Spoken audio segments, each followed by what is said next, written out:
ሰላም የኢትዮጵያ ልጆች እንዴት ናችሁ? እስቲ ተግዚያችሁ 5 ደቂቃ ስጡኝና አድምጡኝ። ውሎ ውሎ ተቤት ኖሮ ኖሮ ተመሬት እንዲሉ የውሎ ሰብሳቢ ቤት የእድሜ ሰብሳቢ ሞት ነው።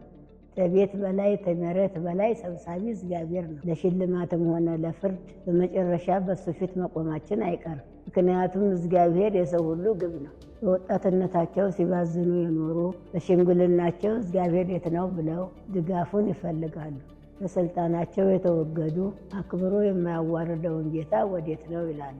ሀብታቸውን የተቀሙ የማይነጥፈው ብልጥግና እግዚአብሔር ወዴት ነው ይላሉ። ሲዘፍኑ የኖሩ ዘምሬ በሞትኩት ይላሉ። ልጆቼ ሆይ እነ ሙሉ አቅም ወደ እግዚአብሔር መምጣት መታደል ነው። ቆስሎ ተመማረክ በሰላም እጅ መስጠት ተጉዳት ያድናል። ዓለም ስትተፋን ሳይሆን ስትፈልገን ተጇ ማምለጥ ጀግንነት ነው። ቤት ሲቃጠል ትንሽ ንብረት ይዞ የሚወጣ አለ። አንድ ራሱን የሚያስመልጥ ደግሞ አለ። ራሱንም ደግሞ የሚያጣ አለ። የእሳት ቀጠሮ ባለበት ዓለም ተነስልጣኑ ተነጉልበቱ ተነገንዘቡ የሚያመልጥ አለ። ሁሉም ከስሮ ራሱን የሚያስመልጥ አለ። የዘገየ ግን ራሱን ያጣል። ብዙ ሰው የእግዚአብሔርን ደጅ የሚረግጠው 2 ጊዜ ነው።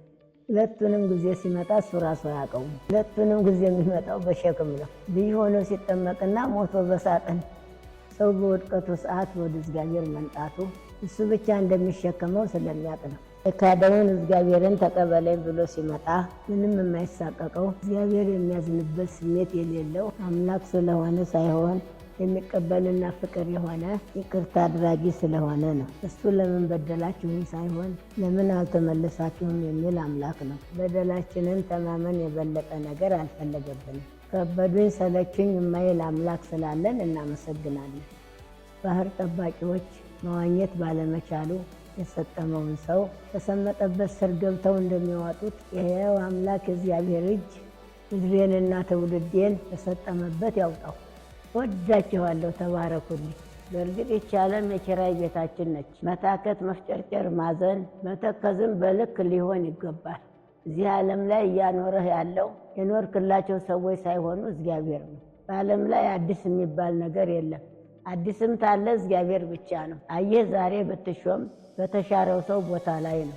ምክንያቱም አንተም አንድ ቀን ትሻራለህ። ሁልጊዜ ማማር አይኖርም። ሁልጊዜ መመንዘር አይኖርም። ሁልጊዜም ድፍረት አይገኝም። ፍርሃት የሚያንቀጠቀጥበት ቀን ይመጣል። ሊድርህ አንድ ቀን የመጣው ሰው ሊቀብርህም ይሰበሰባል። ስትዳርም ያንተን ድግስ አትበላው። ስትሞትም በአንተ ስም የተደገሰውን አቀምሰው። የሕይወትህ መግቢያና መውጫ የዓለምን ጉዞ ተመሳሳይ ነው። ሙሉ ለሙሉ የእግዚአብሔር ፈቃድ ሆኖ ተወልደሃል። አሁንም ሙሉ ለሙሉ የእግዚአብሔር ፈቃድ ሆኖ ትሞታለህ። ስትወለድ በምጥ ነበር። ስትሞት ደግሞ በጣር ትጠራለህ። ስትወለድ ሰዎች ተሰብስበው እልል ብለው ነበር። ስትሞትም ሰዎች ተሰብስበው ነፍስህ ትረፍ ይላሉ። ስትወለድ አታውቅም ነበር። ስትሞትም ምን እየተከናወነ እንደሆነ አታውቅም። ስትወለድ ራስህ ታለቅስ ነበር። ስትሞት ደግሞ ሌሎች ያለቅሱልሃል። ስትወለድ ዛሬ የምትጋደልበትን ቋንቋ አታውቅም ነበር። ስትሞት ቀድሞ የሚያዘው አንደበትህ ነው። ስትወለድ ሰዎች ተመሬት አንስተው ተሸክመውሃል። ስትሞትም ሰዎች ተሸክመው ወደ መቃብር ይወስዱሃል። ስትወለድ ማንንም የማትጎዳ ምስኪን ነበርክ። ስትሞትም ማንንም የማትጎዳ ምስኪን ትሆናለህ። የተቀየሙ ይቅር ይሉሃል። ሙት አይወቀስ ድንጋይ አይከሰስ ብለው ስለአንተ ደግ ደጉን ይወራሉ። ስትወለድ ራቁትህን ነበርክ። ስትሞትም ራቁትህን ትሄዳለህ። ስትወለድ ወደ ሐሰተኛው ዓለም ነው የመጣኸው። ስትሞት ግን ወደ እውነተኛው ዓለም ትሄዳለህ። ስትወለድ አምባሳደር ሆነ ወደዚች ምድር መጥተሃል። ስትሞት ደግሞ ወደ አገርህ ትጠራለህ። እውነተኛይቱ ዓለም በሰማይ ነው። ስትወለድ ከልደትህ በፊት የሚያውቅህ እግዚአብሔር ነበር። ችን ዓለም አንድ ቀን ትተሃት ትሄዳለህና ለጠፊው ዓለም ብዙ አትጨነቅ። ዓለምን ተኋላ ክርስቶስን ተፊት አድርገህ መሄድን አማራጭህ አድርግ። ሌላውን የቀበርህ አንተ እዚህ ዓለም ላይ የምትቀር መስሎህ አይሰማህ። ለማትኖርበት ዓለም ብዙ አትንገብገብ። ሰማይ ባዶ እጅህን ትሄዳለህና ተጠንቀቅ። ዘመኑ እያለቀ ነውና ፈጣሪህን አትርሳ። እግዚአብሔር የሚያስመካና የሚያስፎክር የሚያጀግን የሚያሳርፍ ተስፋን የሚሰጥ ተስፋን የሚያድስ አምላክ ነው።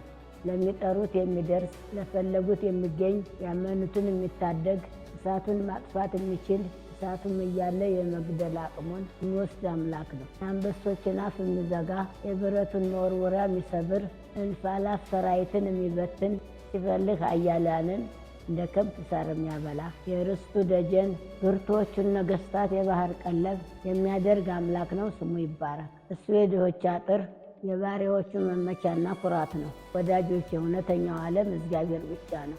በእሱ ዓለም ውስጥ መኖር ይሁንላችሁ። እወዳችኋለሁ። ተባረኩልኝ።